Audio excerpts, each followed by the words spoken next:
Life can be absolutely magical. And I truly believe that when you get on path and you get on purpose, that you'll meet people who've been waiting on your path all along. They were just waiting for you to get on path. And just a few weeks ago, in the fly fishing capital of North America, in Ennis, Montana, just camping on one of the few sites right off of Lake Ennis. We've been doing a 2.5-day bike packing trip. It was incredible. It tested me. And the last night, with one campsite left, just before it got dark, a rider rolled in, but he didn't have the bike packing setup that we had.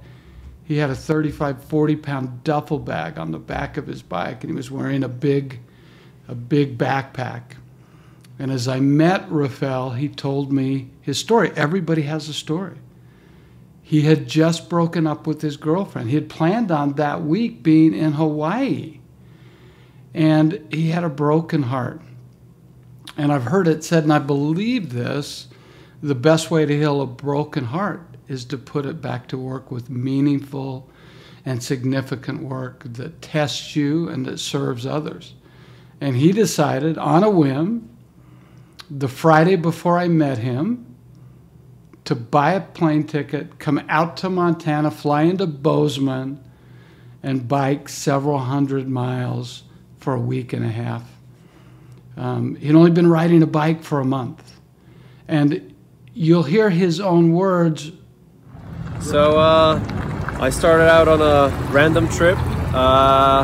Started with my girlfriend. We were supposed to go to Hawaii, but we ended up breaking up, so I decided to do something extreme. Last Thursday I bought a ticket to Montana without knowing much. First thing I did, got a motel room, went to a brewery. Then towards the end of the night I got a bike. I was supposed to rent it out, but turns out it was cheaper to buy it.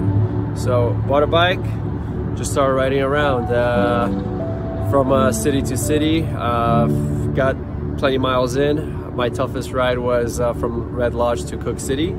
It was nearly 20,000 feet up, so very exhausting, but I met some great people on the way, along Kevin here. Helped me out so much, drove me to Butte today.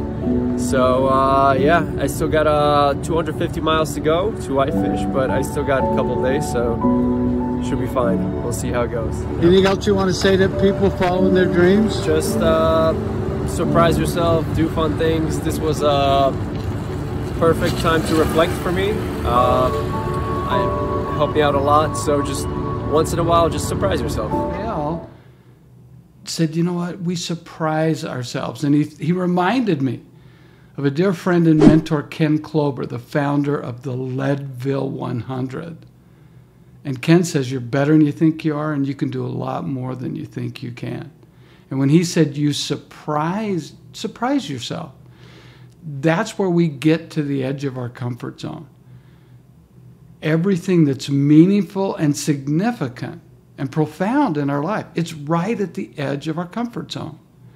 And he tested himself like none other, climbing sometimes tens of thousands of feet a day in elevation, plus 75 to 100 miles going from city to city and experiencing things. He was the last person in that camp. He didn't even know that there would be a tent site when he rolled in.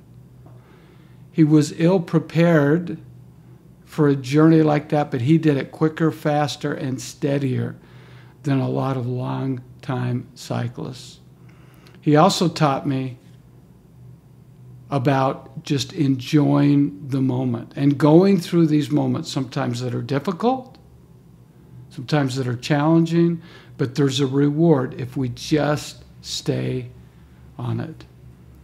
So Rafael, I mean, he had the courage to embark on this journey, to fly all the way from Brooklyn, New York, in the Pula section of Brooklyn, fly into Bozeman, Montana, create a route on the airplane, and try to rent a bike, and then decide, hey, it's cheaper just to buy a bike than buy a bike and do this long loop. So in North America, big mountain passes, and to cover several hundred to 1,000 miles. in the course of about a week and a half and do this big loop from Bozeman all the way to Yellowstone National Park, back to the west, back to the east, back to Lake Ennis, where I met him about 7 days in, and then circle and finish that back at Bozeman to heal that hurt that was in his heart. And along the way, he discovered a lot about himself, and he did surprise himself.